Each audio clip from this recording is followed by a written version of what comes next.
Bismillahirrahmanirrahim. Assalamualaikum warahmatullahi taala wabarakatuh.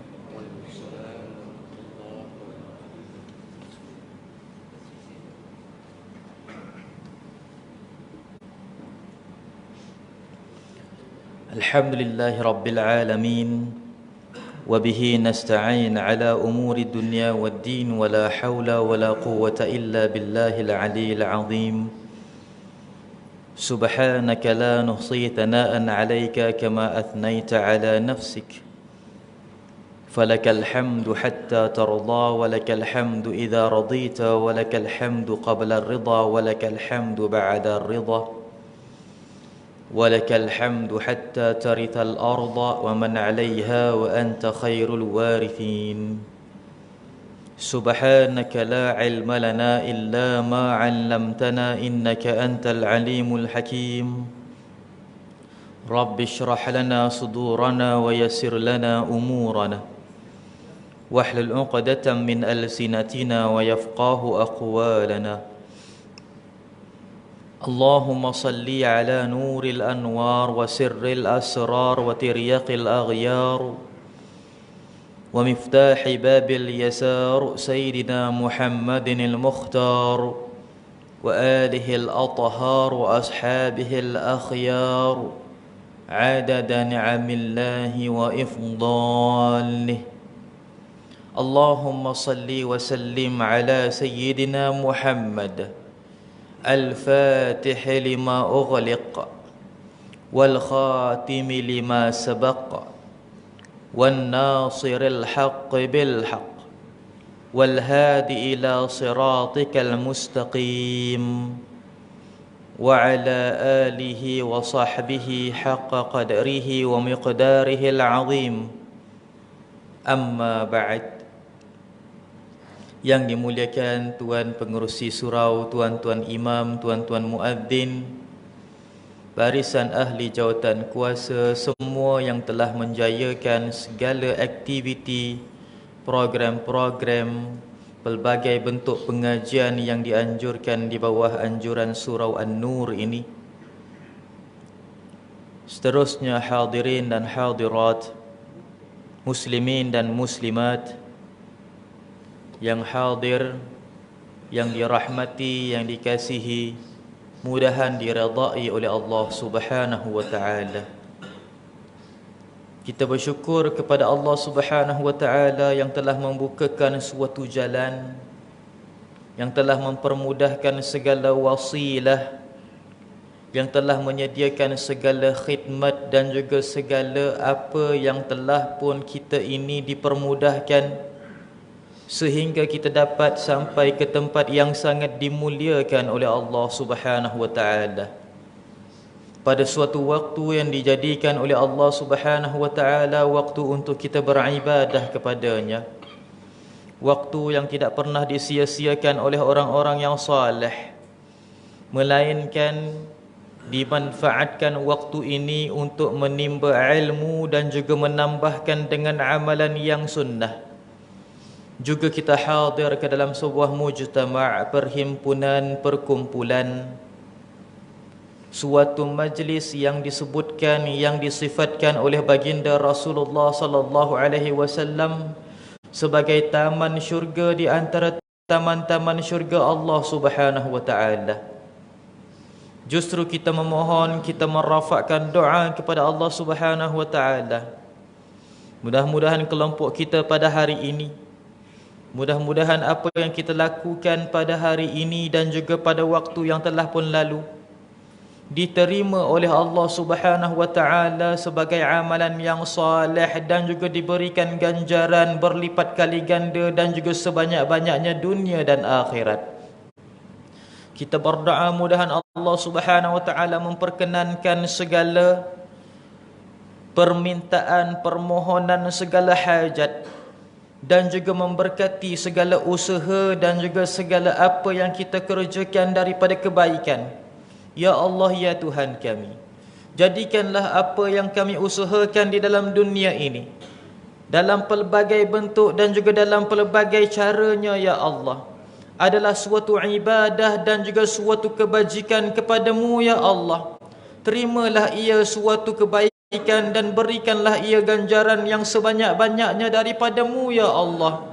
Ya Allah ya Tuhan kami, peliharalah panca indera kami, anggota tubuh badan kami dan juga semua pinjaman yang telah pun Engkau pinjamkan, Engkau anugerahkan kepada kami, daripada melakukan segala kemaksiatan, kemungkaran dan juga semua perkara yang menyebabkan kemurkaan-Mu ya Allah. Ya Allah ya Tuhan kami, jadikanlah kami sentiasa berjalan di atas landasan syariat-Mu, bernaung di bawah naungan rahmat-Mu. Pakaikanlah kami dengan pakaian keimanan ketakwaan yang bertambah dan menebal saban hari dan saban waktunya ya Allah.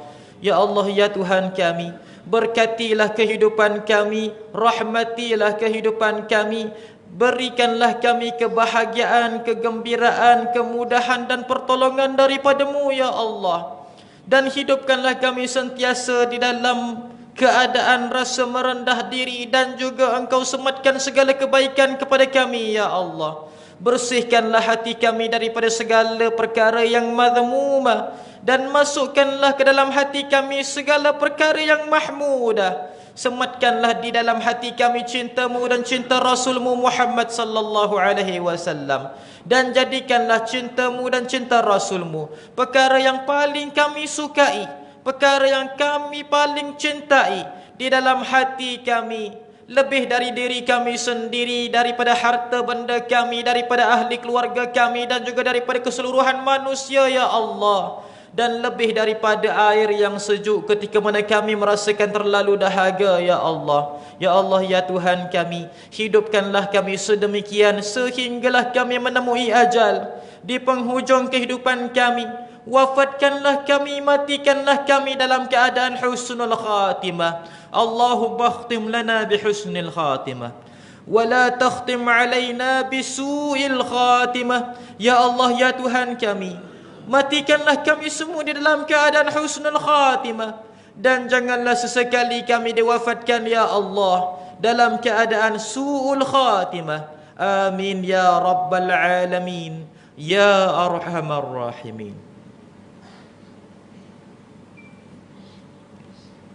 Hadirin dan hadirat, muslimin dan muslimat yang dirahmati, disayangi, dikasihi oleh Allah Subhanahu wa taala.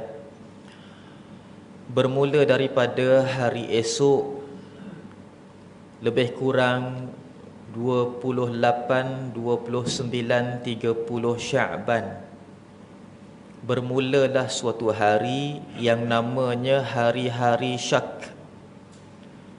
Kalaulah Sya'ban itu 30 hari, tapi kalau Sya'ban itu 29 hari, maka mula pada hari ini 27, 28, 29 Sya'ban.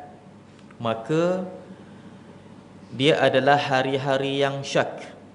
Hari-hari yang syak ini adalah hari yang diharamkan untuk orang yang tidak membiasakan puasa sunat untuk berpuasa sunat. Sampai hari ini ataupun hari esok tiba-tiba tak pernah puasa sunat dan nak puasa sunat, haram hukumnya. Dan bagi siapa pula yang telah pun membiasakan puasa sunat, maka tidak digalakkan berpuasa pada hari ini ataupun besok sehinggalah mencecah ke 30 Sya'ban nanti. Bukan tak boleh, tapi tidak digalakkan. Tetapi beza pula bagi orang yang ada puasa ganti.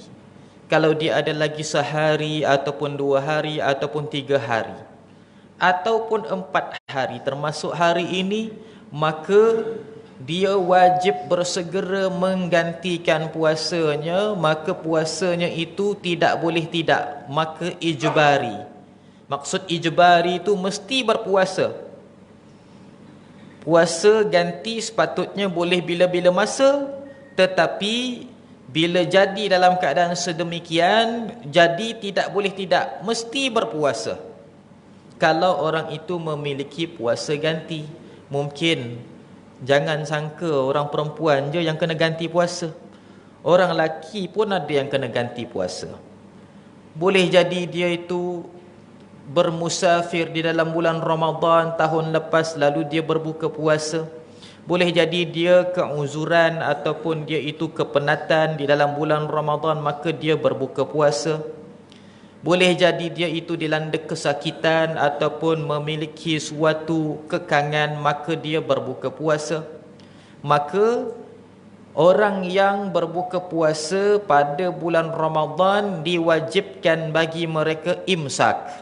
Maksud imsak itu menahan diri daripada makan dan minum juga macam orang puasa, tetapi diwajibkan qada.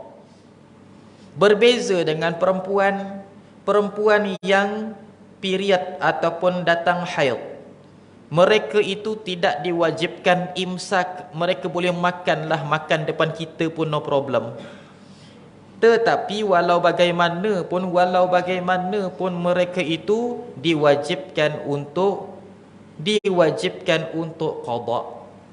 Jadi ada beberapa tatanan ilmiah ataupun tatanan syar'iyah yang telah pun disusunkan oleh para ulama terdahulu. Tiba-tiba datang kelompok umat Muhammad di akhir zaman menafikan perkara tersebut.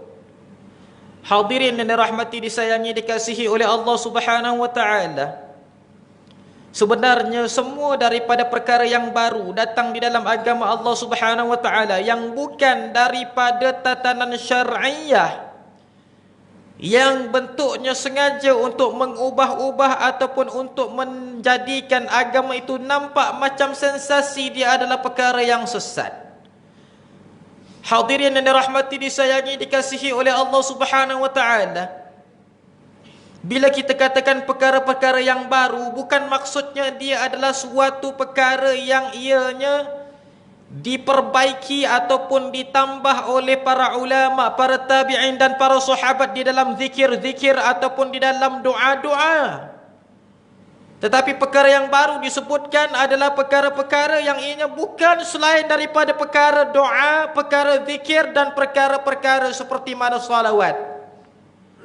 Tapi perkara itu tidak di-highlightkan seperti mana perkara yang baru.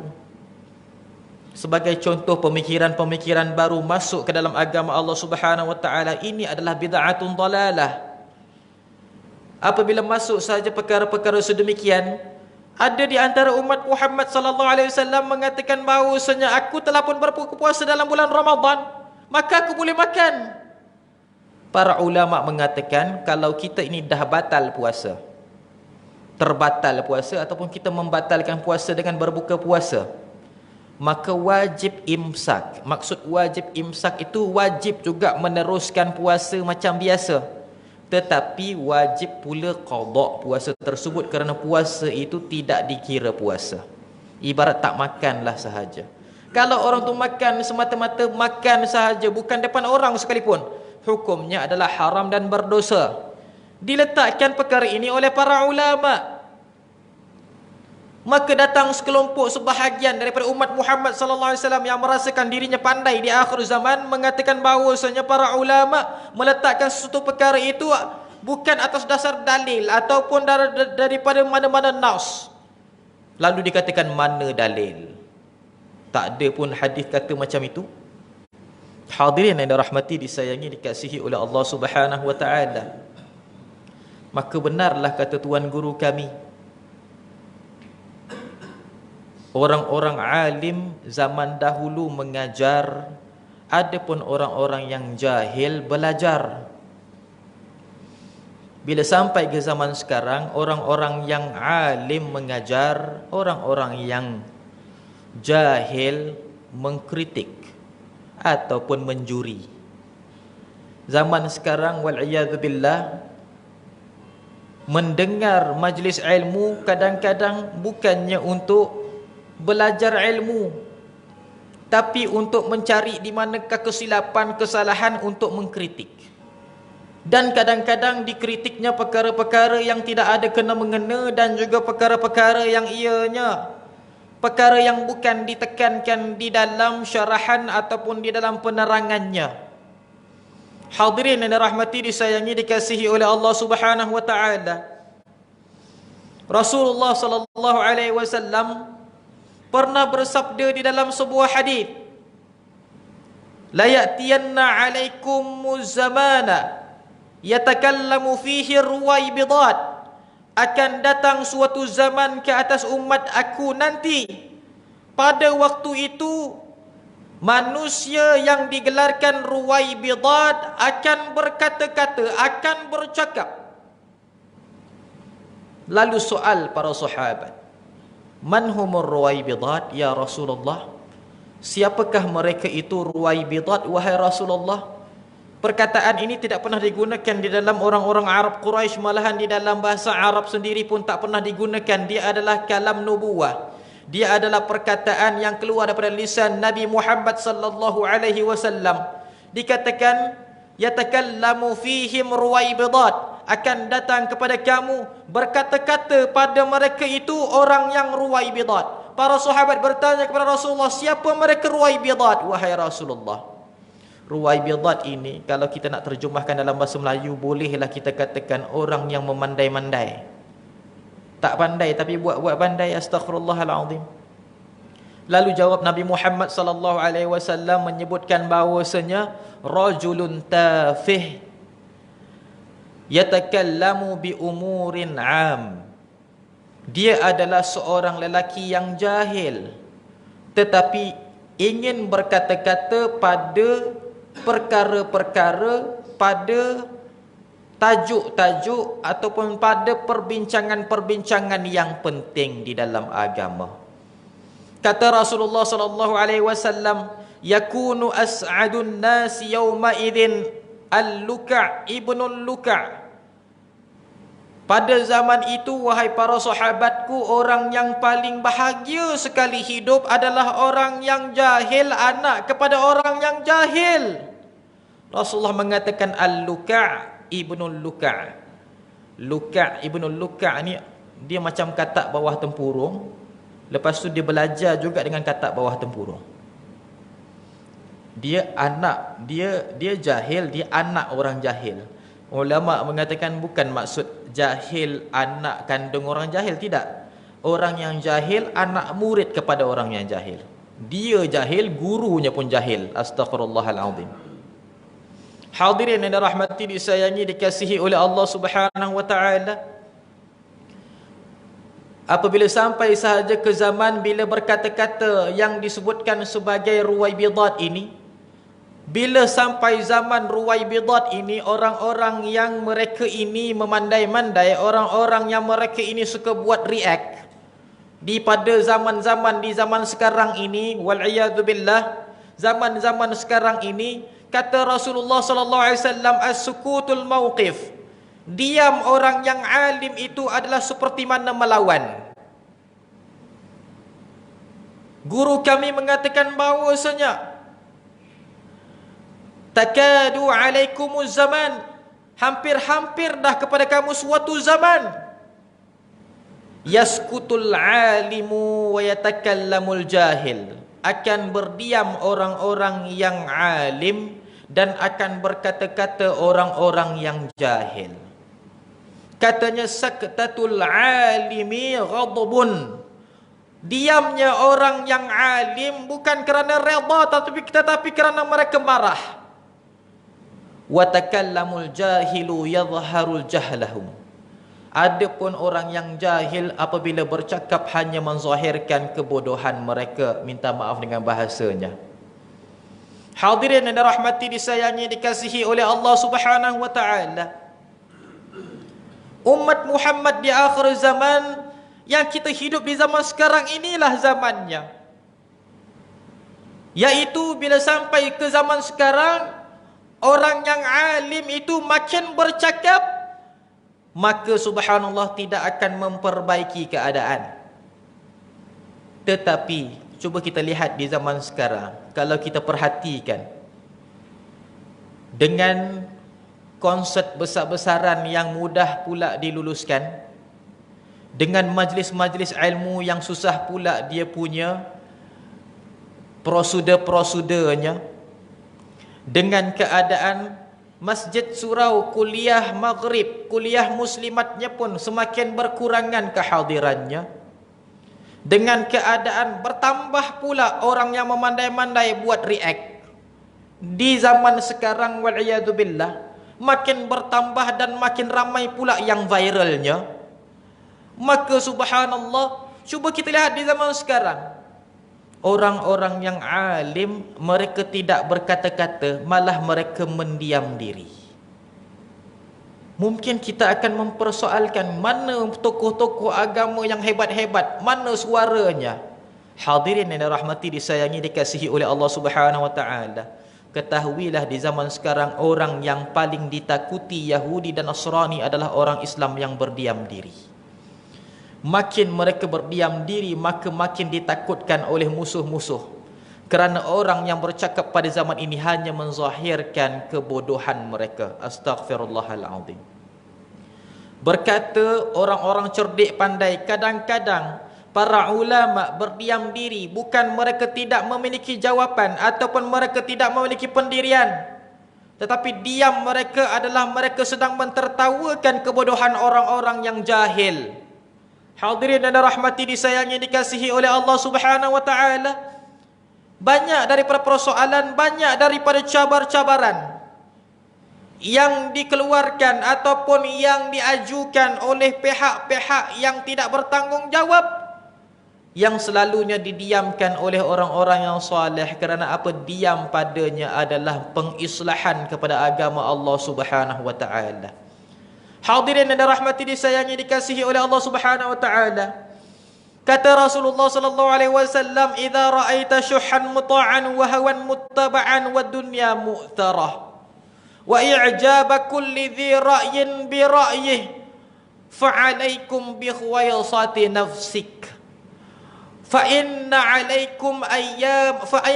min waraikum ayyamas sabri al-qabidu 'ala al-jamra al-qabidu 'ala dinihi kal-qabidu 'ala al-jamra." Apabila kamu melihat saja suatu zaman yang ramai padanya orang yang tamak halaba, syuhan muta'an, tamak halaba, wahawan muttaba'an, ikut hawa nafsu, manusianya ikut hawa nafsu, tidak melawan hawa nafsu, wa dunya mu'tarah, dan dunia mendapat pengaruh, dunia mendapat perhatian, dunia mendapat viral banding perkara-perkara yang berbentuk akhirat. Wa i'jaba kulli dhi ra'yin bi ra'yih, dan setiap orang yang memiliki pendapat, memiliki pendirian, mereka fanatik dengan pendiriannya sendiri. Mereka itu merasakan takjub dengan apa yang telah pun mereka itu ucapkan. Maka kata Rasulullah, bila sampai ke zaman ini, rasa-rasanya dalam 4 perkara tadi, apa benda saja yang belum lagi berlaku? Adakah zaman sekarang ini zaman tidak ada orang yang tamak halaba? Orang yang tamak halaba ni macam perkara yang sinonim untuk zaman sekarang. Kalau katakan zaman yang penuh dengan tamak halaba, kita akan katakan itu zaman sekarang lah. Zaman bila lagi? Kita tak pernah pun merasakan bahawa bila katakan zaman penuh dengan orang tamak halaba, oh ya Allah, zaman bila lah tu agaknya takutnya aku. Tidak ada, zaman sekarang dah. Kemudiannya, orang yang tidak lawan hawa nafsu, ikut hawa nafsu. Ikut hawa nafsu, astaghfirullahaladzim. Itu memang dah zaman sekarang. Dan kita pun kadang-kadang ikut hawa nafsu, astaghfirullahaladzim. Kadang-kadang terikut. Kan? Nafsu ni, dia benda yang lebih kuat berbanding godaan syaitan. Datang syaitan, kita boleh belasah dia. Tapi kalau datang hawa nafsu, kita tergoda dan terpedaya. Sebab itulah orang-orang yang soleh menjauhi diri daripada syahwat, daripada hawa nafsu. Menutup segala ruang-ruang di dalam panca inderanya yang boleh menyebabkan itharu syahwah, iaitu boleh menggerakkan syahwat. Itu yang kedua. Yang ketiga, orang yang disebutkan terkesan dunia di dalam hatinya. Kalau nampak orang yang memiliki keduniaan, baginya dia adalah benda yang berharga. Tapi kalau dalam bab keagamaan, dia rasa macam perkara itu murah. Guru agama Kalau minta yuran katanya tak ikhlas. Tapi kalau guru muzik yurannya macam harga kayangan, katanya itu memang patut. Sepatutnya dulu kata maknya apa namanya Kasim Selamat punya ibu mertua mengatakan ahli muzik tak main 1 sen pun tak laku zaman tu. Zaman sekarang ahli muzik yang dibayar puluhan ratusan ribu. Padahal zaman itu sampai zaman sekarang rasanya tak menjangkau 100 tahun lagi dah. Cepat betul zaman ini berubah. Wal'iyadu billah.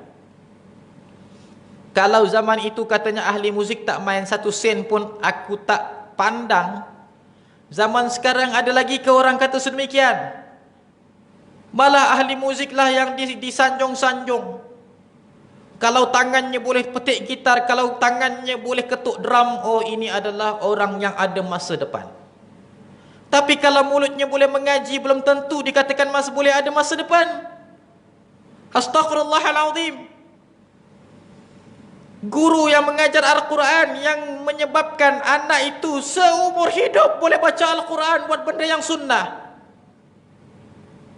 Tiba-tiba kalaulah minta bayaran sebulan RM30, katanya mahal betul. Sebulan RM30 katanya. Melampau-lampau lah guru agama zaman sekarang ni. Astaghfirullahalazim. Ini maksudnya dunia mu'tharah. Dunia terkesan pada hati. Dia ibarat macam ni lah. Kalau ada seorang wanita cantik jelita, subhanallah, cantik itu ciptaan Tuhan, tak kisahlah, masuk ke dalam parit, dia selamatkan seekor anak kucing yang sedang kesakitan, kelemasan. Lalu orang yang tengok ambil gambar, terus share dekat dalam Facebook, Instagram, dekat Twitter dan sebagainya, dekat TikTok dan sebagainya. Katanya inilah bidadari syurga yang wujud di dunia. Caption je kan. Cuba kalau perempuan tu tak cantik, gemuk gedempul, hidung kemek, bibir tebal, hitam legam, masuk dalam parit, selamatkan kucing dengan tangannya, subhanallah. Nanti captionnya tengok perempuan ni pengotor. Betul tak? Hadirin yang dirahmati, disayangi, dikasihi oleh Allah Subhanahu Wa Taala. Ada satu video orang India, kalau dia Muslim maka alhamdulillah, tebar roti canai berpeluh-peluh. Peluh tu kan bukan najis, tapi mungkin sebab orang yang tebar tu dia punya perut boncet dan juga kulitnya hitam, maka bila dia tebar roti canai dalam keadaan berpeluh-peluh, katanya orang yang bagi komen, jijik aku nak makan, tiba-tiba nasi lemak mak dara beratur. Ini yang namanya dunia mu'tharah. Subhanallah. Hadirin yang dirahmati, disayangi, dikasihi oleh Allah Subhanahu Wa Taala. Zaman sekarang ini sampaikan rasa makanan pun terkesan kepada rupa orang yang jual. Kalaulah orang yang jual tu handsome, katanya biasa. Biasa maksudnya dah viral. Kan ada video kan. Bila viral saja orang rasa makanannya sedap walaupun tak ada garam. Kan, masya-Allah. Ini maksudnya dunia terkesan pada hati. Sampaikan sanggup jalan jauh-jauh. Zaman sekarang ini nak cari ilmu, kalaulah kita ni duduk dekat Selangor, nak sampai pergi ke Kelantan, pergi ke Terengganu, pergi ke selatan Thailand, nak cari ilmu rasa jauh. Allahu Akbar, jauh betul lah tempatnya. Tapi kalau nak cari makan sanggup. Nak cari makan, boleh travel nak cari makan. Sampaikan ada rancangan jalan-jalan cari makan. Sanggup? Allahu Akbar. Kalaulah orang itu subhanallah nak menuntut ilmu, bayaran RM50 yurannya, katanya Allahu Akbar, mahal. Kalau belajar muzik tak apa juga. Tapi kalau belajar bahasa Inggeris, bahasa Arab, kalau belajar Al-Quran ni mahal sangatlah. Tempat mengajinya sebelah rumah pun jauh lah. Tapi kalaulah Nak cari makan, sanggup kumpul duit. Sanggup kumpul duit, ikat perut dulu. Semata-mata nak rasa nasi biryani viral. Ini sebenarnya realitis zaman. Anak-anak muda zaman sekarang ni mungkin ada yang macam tu. Yang depan-depan ni mungkin ada juga yang macam tu. Subhanallah. Kan? Ustaz cakap bukannya ustaz nak tuduh, ustaz pun macam tu juga. Subhanallah. Kita ni ada simptom-simptom penyakit. Dunia ada dalam hati. Dunia ada dalam hati. Hadirin yang dirahmati, disayangi, dikasihi oleh Allah Subhanahu wa taala. Zaman sekarang ini adalah zaman yang banyaknya orang yang berkata-kata itu adalah orang yang jahil. Astaghfirullahalazim. Dan orang yang jahil itu bila bercakap sahaja hanya menampakkan mereka itu punya kebodohan. Tapi di zaman sekarang, jangan kita anggap orang-orang yang soleh, para ulama, ketika mana mereka itu berdiam diri. Maksudnya mereka tak lantang untuk menjawab. Kerana apa? Orang yang jahil bila berkata dengan kebodohan, dia punya lawan bukan ilmu, tapi lawannya adalah diam. Hadirin yang dirahmati, disayangi, dikasihi oleh Allah Subhanahu wa taala. Tidak ada boleh berlaku perdebatan di antara dua manusia melainkan dua-duanya menggunakan kaedah ilmiah. Tapi kalaulah salah satunya tidak ilmiah, maka yang lain tidak perlu lagi untuk mengemukakan apa-apa kaedah, apa-apa nas, apa-apa dalil. Kerana perkara yang tidak ilmiah tidak ada boleh dilawan dengan ilmiah melainkan senyap. Rasulullah mengatakan bahawasanya kalaulah sudah sampai zaman yang dah ada 4 sifat di kalangan manusia dan keramaiannya, kebanyakannya adalah yang sedemikian. Yang pertama, banyak orang yang tamak haloba. Yang kedua, banyaknya orang yang tak ikut, mereka itu waliyadzubillah, mereka ikut hawa nafsu, tidak lawan hawa nafsu. Yang ketiganya waliyadzubillah, orang yang terkesan dunia dalam hatinya. Dan yang terakhir dan paling menakutkan, orang yang fanatik dengan pendapatnya sendiri. Kata Rasulullah, wa i'jaba kulli dhi ra'yin bi ra'yih. Cuba kita ni perhatikan. Rasulullah mengatakan wa i'jaba kulli dhi ra'yin, dan fanatiknya orang yang memiliki pendapat bi ra'yih, dengan pendapatnya. Cuba kita perhatikan. Orang yang memiliki pendapat, dengan pendapatnya dia fanatik, bukannya dengan ilmunya. Orang yang memiliki pendapat fanatik dengan pendapatnya. Kalau dia fanatik dengan keilmuannya, itu mungkinlah boleh lagi dikatakan pada suatu tahap yang selamat.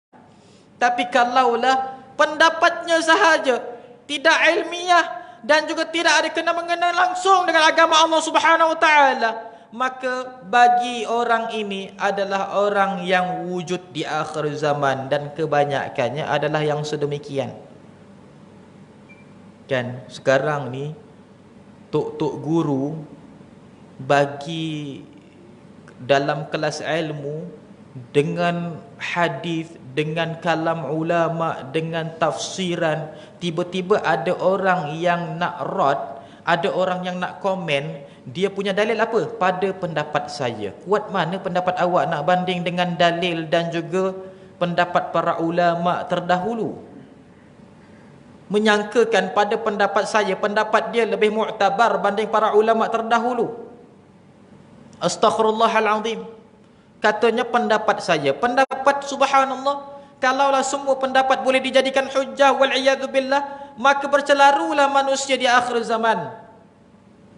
Hadirin yang dirahmati, disayangi, dikasihi oleh Allah Subhanahu wa taala, maka itu adalah 4 daripada golongan yang dah wujud di zaman sekarang.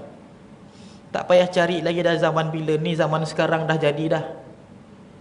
Kata Rasulullah, fa'alaikum bi khuwaisati nafsik, maka ke atas kamu wajiblah kamu itu memencilkan diri. Kata Rasul, kata guru kami Al-Habib Abu Bakar Al-Adani bin Ali Al-Mashhur, guru kami mengatakan as-sukutu fihi mauqif. Berdiam diri pada waktu itu adalah pendirian yang paling tepat. Kerana apa? Ketika mana orang-orang jahil bercakap, orang yang alim tidak perlu membalas. Kerana bila orang yang alim membalas, hanya menampakkan orang yang alim itu tidak berilmu. Ibarat macam kita ini, subhanallah, dimarahi ataupun kita ini dicuri kita punya makanan oleh seekor kucing. Kita pun pergi kat kucing tu, kita marah kucing tu. Dia perbuatan hanya menunjukkan kita punya kebobrokan, bukannya menunjukkan kita punya sifat matang.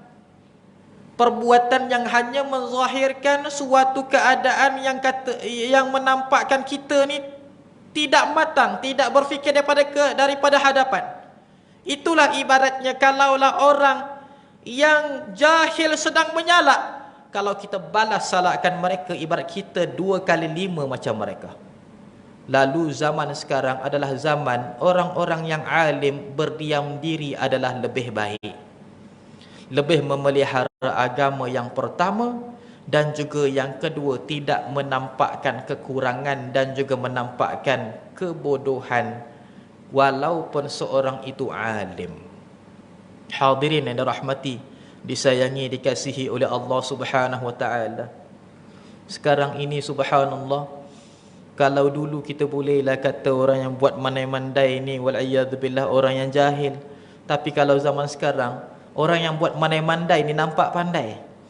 Siap dengan dia punya dalil, dengan ucapan bacaan Al-Qurannya, dengan sebutan matan hadisnya, subhanallah. Dan kadang-kadang subhanallah kita rasa macam nak terketawa buat lawak ke apa dia ni. Astaghfirullahalazim. Pasal perkara yang tidak pernah disebutkan oleh para ulama, seolah-olah mereka itu mengatakan pendapat saya begini, para ulama pendapat macam itu lain, saya punya pendapat macam ini. Hadirin dan rahmati disayangi, dikasihi oleh Allah Subhanahu wa taala. Kata Rasulullah SAW, fa inna min waraikum ayyamas sabr. Sesungguhnya kamu akan menghadapi hari-hari yang penuh dengan kesabaran, kata Nabi Muhammad sallallahu alaihi wasallam. Hari yang akan datang, hari yang penuh dengan kesabaran. Al-qabidu 'ala ad-dini, kama yang disebutkan al-qabidu 'ala ad-dini kama yaqbidu 'ala jamr. Orang yang menggenggam agama seperti mana menggenggam bara api. Hadirin yang rahmati disayangi, dikasihi oleh Allah Subhanahu wa taala. Jadi orang yang belajar agama perlu pegang wasiat Rasulullah ini, walau apa pun orang kiri dan kanan akan mengatakan. Pentingkan apa yang kita ini amalkan, pentingkan apa yang kita ini lakukan daripada kebajikan, daripada ibadah. Jangan hiraukan kritikan orang lain, subhanallah. Teruskan dengan amalan, teruskan dengan zikir, teruskan dengan salawat, teruskan dengan majlis-majlis kebaikan. Dan biarkan mereka itu menyalak siang, malam, pagi dan petang. Kerana apa subhanallah? Yang dapat mendiamkan mereka hanyalah istiqamah daripada kita. Hadirin yang dirahmati disayangi, dikasihi oleh Allah Subhanahu wa taala. Mudahan Allah Subhanahu wa taala menjadikan kita sebelum masuk ke dalam bulan Ramadan dan sebelum menjengahnya kita ke dalam bulan Ramadan ini, kita diberikan suatu ruang dan juga suatu peluang, dipermudahkan jalan kita dan juga dibukakan seluas-luasnya segala khidmat dan juga segala ruang untuk kita ini dapat memperbanyakkan bacaan Al-Quran di dalam bulan Ramadan. Hadirin dan rahmati disayangi, dikasihi oleh Allah Subhanahu wa taala. Menyebut tentang bacaan Al-Quran di akhir zaman, bacaan Al-Quran adalah suatu pertandingan. Di akhir zaman bacaan Al-Quran bukan lagi suatu amalan, tetapi bacaan Al-Quran ibarat macam suatu pertandingan. Dan juga juri-jurinya Orang-orang yang menilainya adalah daripada kalangan Ruwaibidah yang disebutkan Rasulullah itu tadi. Hadirin yang dirahmati, disayangi, dikasihi oleh Allah Subhanahu wa taala. Hati-hati. Boleh jadi bermula daripada tahun ini dan Ramadan kali ini akan berlakunya ahli Al-Quran. Maksud ahli Al-Quran ni orang yang mereka itu belajar Al-Quran. Kata para ulama, ya'bathu fil Quran, mereka mencelarukan hukum hakam dalam Al-Quran. Bukan maksud hukum hakam bacaan dalam Al-Quran, tapi mencelarukan hukum hakam, tata cara bacaan dan juga keadaan bacaan Al-Quran. Hadirin yang dirahmati, disayangi, dikasihi oleh Allah Subhanahu wa taala. Rasulullah sallallahu alaihi wasallam pernah menyifatkan pada suatu ketika. Perbincangan kita pada hari ini berkenaan dengan orang-orang yang jahil bersuara di akhir zaman, dan perkara ini juga termasuk dalam perkara yang penting dan juga perkara yang perlu kita tekankan. Kerana apa? Di zaman sekarang ini, apabila disebut tentang bacaan Al-Quran bukan lagi suatu perkara yang menjadi amalan. Tetapi bacaan Al-Quran hampir-hampir menjadi seperti mana suatu pertandingan. Mana yang lebih sedap, mana yang lebih lunak, mana yang lebih tinggi, mana yang lebih panjang, mana yang lebih besar, macam-macam. Maka penilai-penilainya akan nilai daripada sudut bacaan Al-Quran, dan orang yang paling sedap bacaan Al-Qurannya akan diikut seperti mana ulama yang salih, walaupun dia adalah orang yang tidak memiliki ilmu daripada keseluruhan ilmu agama, dan juga akhlaknya juga adalah akhlak yang tidak baik. Dan perkara ini wujud. Rasulullah SAW pernah bersabda dalam sebuah hadis ketika mana pulang daripada suatu medan peperangan membawa banyak daripada harta rampasan perang. Pada ketika itu orang-orang yang munafik, mereka itu apabila diajak ataupun apabila ditiupkan semboyan, apabila ditiupkan suatu seruan jihad, mereka itu memiliki alasan-alasan untuk tidak pergi berjihad. Katanya, wahai Rasulullah, kami memiliki anak dan isteri di kota Madinah, boleh tak kami tinggal kota Madinah, tak payah pergi berjihad. Kata Rasulullah SAW, dunakum, terpulang. Jihad bukan wajib. Jihad itu sunnah. Maksud jihad yang bukan wajib itu berperang, tidak wajib. Tapi kalau dah ada sebahagian yang dirikan, yang lain kalau ada excuse, no problem, tak jadi masalah. Lalu Rasulullah mengatakan, dunakum, suka hati kamu. Yang lain mengatakan, wahai Rasulullah, aku nak jaga harta benda aku. Wahai Rasulullah, harta benda aku berharga dalam kota Madinah. Rasulullah mengatakan, dunakum, tak jadi masalah. Lalu mereka ini pun tinggal diam dalam kota Madinah, merasakan Rasulullah SAW tidak akan mengecapi kemenangan dalam peperangannya. Kerana apa? Hanya melihat kepada senjata musuh itu lebih dahsyat, dan juga jumlah mereka lebih besar. Itu sahaja. Kita zaman sekarang ni pun sama juga. Penilaian kita bukan daripada sudut kuasa Allah, tapi penilaian kita daripada sudut apa yang kita nampak. Kalau orang tu besar, orang tu gagah, oh maksudnya dia lah akan menang. Tapi sebenarnya belum pasti, belum tentu. Kalah menang, hidup mati di tangan Tuhan, 100%, 100%. Maksudnya tak ada satu pun daripada apa yang dijangkakan oleh akal fikiran ataupun pendengaran ataupun mata kasar manusia. Maka mereka pun tidak pergi berjihad, ditinggal dalam kota Madinah. Rasulullah dan para sahabat yang lain semuanya keluar berjihad. Rupa-rupanya mencapai kemenangan di dalam jihad tersebut. Pulang dengan suatu harta rampasan perang yang begitu banyak. Sampailah ke dalam kota Madinah, tiba-tiba yang tidak pergi berperang ni, mereka pula yang duduk soft-soft yang pertama pada pengagihan harta rampasan perang tu. Katanya, kami juga orang Islam, wahai Rasulullah, kami berhak dapat harta rampasan perang. Rasulullah SAW kata, kalau ada baki maka kamu akan dapat.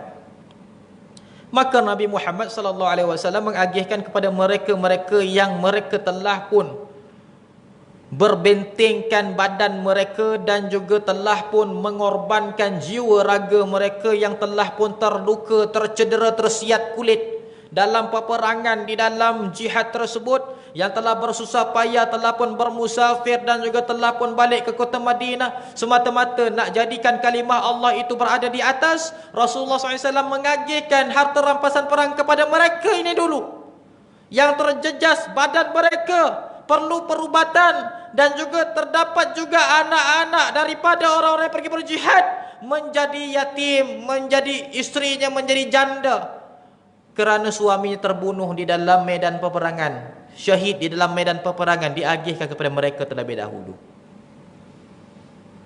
Lalu yang tidak pergi berperang ni tak puas hati, katanya, ya Rasulullah, kami juga orang Islam, agihkan dululah pada kami. Kami duduk saf yang pertama, bukan saf yang terakhir. Kata Rasulullah SAW, laisa bi ra'yikum, aku agihkan bukan dengan pendapat kamu, bukan dengan menurut kamu punya perasaan, ikut kamu punya kehendak. Kata Rasulullah SAW, aku agihkan dengan perintah Allah. Bukan orang tu duduk saf pertama sekali, oh bagi-bagi dekat dia, ikut angka giliran lah konon-konon, kan, ikut angka giliran. Rasulullah bagi yang kat belakang sekali. Kerana apa? Mereka itu pergi berjihad. Allahu Akbar. Yang telah pun gugur syahid, anak dan isterinya dibela dengan harta rampasan perang ini, sehingga terbela anak-anak dan isteri orang-orang yang gugur syahid, supaya isteri-isteri yang ditinggalkan, janda-janda yang ditinggalkan, terbela kehidupan mereka.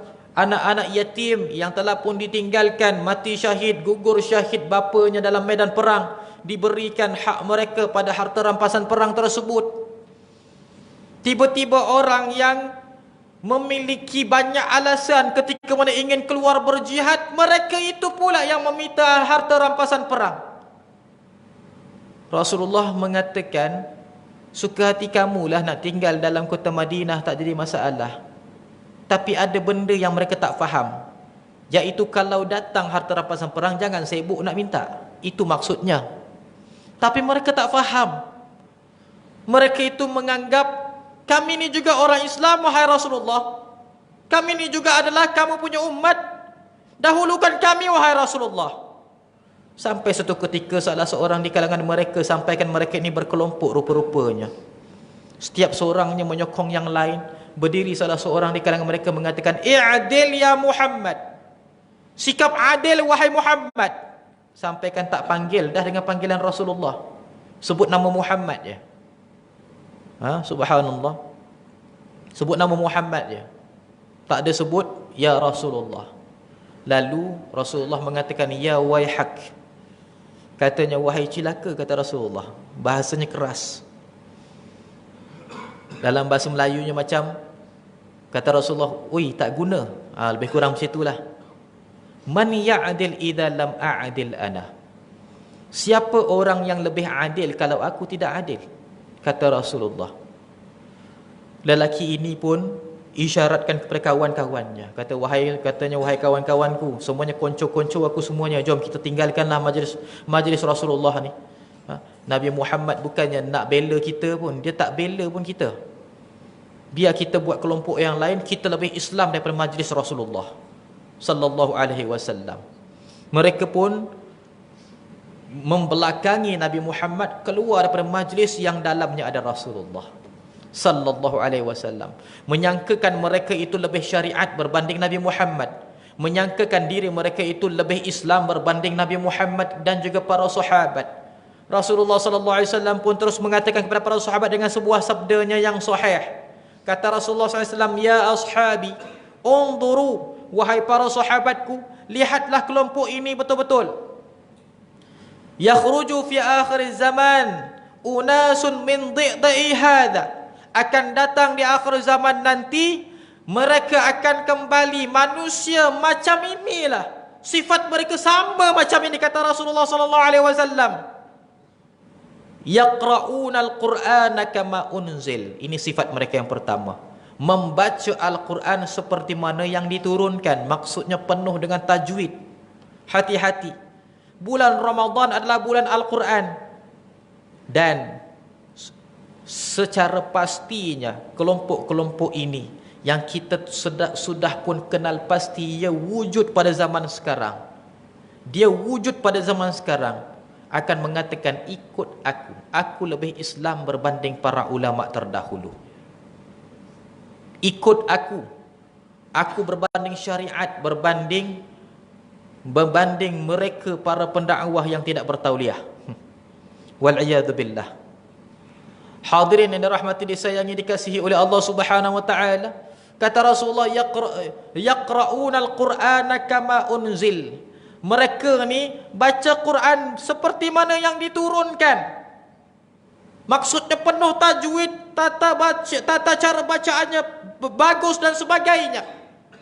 Kalau orang dengar orang katakan inilah di Islam, kata Rasulullah, walakin lam yablughu hanajirahum. Tapi bacaan Al-Quran mereka itu hanyalah di mulut, tidak sampai ke pangkal tekak mereka pun.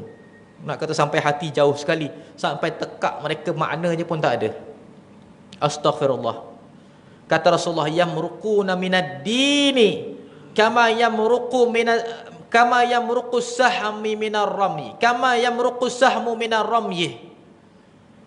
Mereka itu telah terkeluar daripada agamaku, kata Rasulullah sallallahu alaihi wasallam, seperti mana anak panah yang keluar daripada busurnya, kata Rasulullah sallallahu alaihi wasallam. Hadirin yang dirahmati, disayangi, dikasihi oleh Allah Subhanahu wa taala. Maksud terkeluar mereka daripada agama bukan maksudnya mereka murtad, tetapi akal fikiran mereka sudah tidak lagi bersama dengan Nabi Muhammad sallallahu alaihi wasallam. Mereka ni kalaulah yang tidak ada seiringan dengan pendapat mereka, biarpun ianya dikatakan sampai daripada para sahabat pun mereka akan batilkan. Katanya kalam ini kalam yang tak betul. Kalau dikatakan ternyata benda itu sampai daripada lisan Sayyidina Abu Bakar As-Siddiq, mereka akan katakan Sayyidina Abu Bakar As-Siddiq tak betul. Kalaulah perkara itu dikatakan yang mereka itu tidak bersetuju, katanya kalam ini tidak betul, mereka mengatakan kalam itu tidak betul. Rupa-rupanya ternyata kalam itu daripada Imam Asy-Syafi'i, mereka akan mengatakan Imam Asy-Syafi'i tak betul. Kalau satu pendapat itu yang mereka itu mengatakan pendapat ini adalah pendapat yang benar, rupa-rupanya akhir-akhirnya pendapat itu keluar daripada orang yang Yahudi. Katanya tengok orang Yahudi pun betul. Astaghfirullahaladzim. Inilah bermulanya bibit-bibit berputiknya fitnah-fitnah Dajjal di akhir zaman. Hadirin yang dirahmati, disayangi, dikasihi oleh Allah Subhanahu wa taala, bila kita sebut sedemikian sahaja kita dah dapat bayangkan dah bagaimana fitnah Dajjal nanti di akhir zaman dahsyatnya. Tak perlu kita nak terangkan, semuanya faham, masya-Allah. Kalaulah orang yang dilihat sangat beragama tiba-tiba mengatakan sampaikan sahabat, sampaikan para ulama pun jadi tak betul, akibat daripada satu pendapat yang tidak sealiran dengan mereka punya pendapat sahaja. Bila dikatakan satu perkataan, katanya perkataan ini tak betul, tak bersetuju, rupa-rupanya pendapat itu daripada Imam Al-Ghazali, sampaikan dikatakan Imam Al-Ghazali pun tak betul.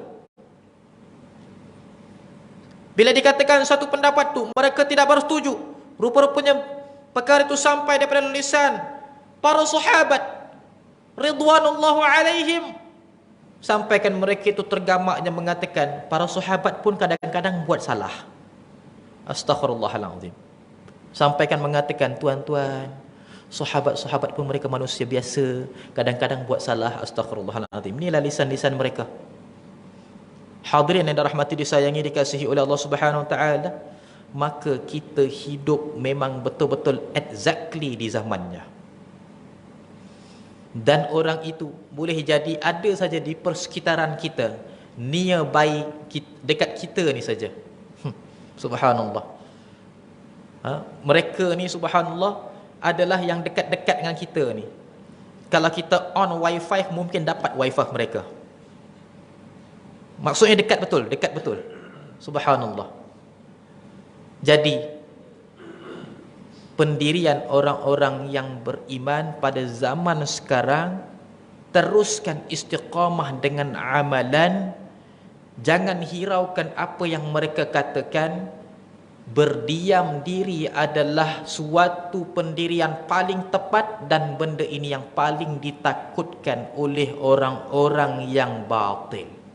Makin kita diam, makin mereka itu koyak. Ni bahasa senangnya. Mereka itu harapkan kita ini melompat. Rupa-rupanya kita tenang dan kita terus istiqamah. Majlis kita semakin ramai, majlis kita semakin, subhanallah, semakin istiqamah dan juga semakin baik. Sedangkan mereka tak tahu bagaimana cara untuk mengatakan kita ini salah. Hadirin yang dirahmati, disayangi, dikasihi oleh Allah Subhanahu wa taala. Dan kelompok ini yang telah disebutkan oleh Nabi Muhammad sallallahu alaihi wasallam, mereka telah pun masuk ke media-media sosial, masuk ke media-media massa. Subhanallah, apa yang perlu kita pamerkan adalah akhlak. Tidak perlu rad kepada mereka, tidak perlu kita balas kepada apa yang mereka katakan. Hanya sahaja kalaulah ada yang berkaitan dengan maruah, kita perbetulkan dengan mengatakan kepada orang yang umum supaya tidak salah faham. Adapun untuk kita berdebat dengan mereka adalah benda yang buang masa. Astaghfirullahalazim. Lihat kita punya pendirian para guru, tok guru kita di zaman sekarang. Tidak ada seorang pun, subhanallah, yang mereka itu bersuara kerana mereka memahami hakikat zaman sekarang. Hadirin yang dirahmati, disayangi, dikasihi oleh Allah Subhanahu wa taala. Mudahan Allah Subhanahu wa taala menyelamatkan kita daripada ruwaibidat. Di dalam bulan Sya'ban yang mulia ini, ya Allah, maka berkatilah kami, ya Allah, dan sampaikanlah usia kami ke dalam bulan Ramadan, dan selamatkanlah kami dan juga bulan Ramadan daripada kedurjanaan orang-orang yang merosakkan agamamu, ya Allah. Engkaulah yang memelihara agama ini, ya Allah, dan juga Engkaulah yang memuliakan agama ini, ya Allah. Ya Allah, ya Tuhan kami, berkatilah kami pada hari-hari yang masih terbaki pada bulan Sya'ban ini, ya Allah. Sampaikan keimanan kami, ketakwaan kami, ibadah kami, istiqamah kami ke dalam bulan Ramadan nanti, ya Allah. Berilah bantuan kepada kami untuk membaca Al-Quran, menunaikan salat secara berjamaah, dan juga jadikan kami orang yang bertambah akhlak mulianya, ya Allah. Rabbana atina fid dunya hasanah wa fil akhirati hasanatan wa qina adzaban nar. Sallallahu ala sayyidina Muhammadin nabiyil ummi wa ala alihi wa sahbihi wa baraka wa sallam. Walhamdulillahi rabbil alamin. Minta maaf kalau ada salah kata, tutur bicara, terkasar bahasa, ada tersinggung mana-mana pihak yang berada di dalam surau An-Nur ini, masya-Allah, surau yang istiqamah insya-Allah. Akhir kalam, aqulu qawli hadha li wa lakum, wa billahi taufiq. Assalamualaikum warahmatullahi taala wabarakatuh.